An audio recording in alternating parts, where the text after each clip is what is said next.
මధු kitchen YouTube channel එකට ඔයාලව ආදරයෙන් පිළිගන්නවා. අද මම අරගෙන ආවේ රසම රස බිත්තර කරියක රෙසිපියක්. මේක හැදුවේ පහන් කන්න. හරිම රසයි මේ විදිහට හදලා බලන්න. මුලින්ම මම බිත්තර දෙකක් කඩාගත්තා. බිත්තර දෙකකින් තමයි මම මේක හදන්නේ. ඊට පස්සේ ලුණු ටිකකුත් එකතු කරලා මේ ටික කවලම් කරගන්න ඕන.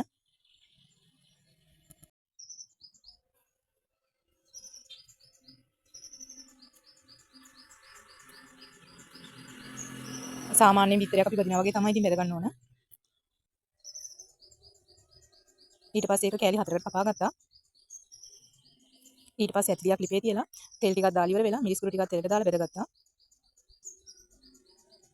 ඊට පස්සේ ඒකට බීලි ලුණු සුදු ලුණු ටිකක් දාලා වතුර අණු කෝපයක් විතර දාලා කවලම් කරගන්න ඕන.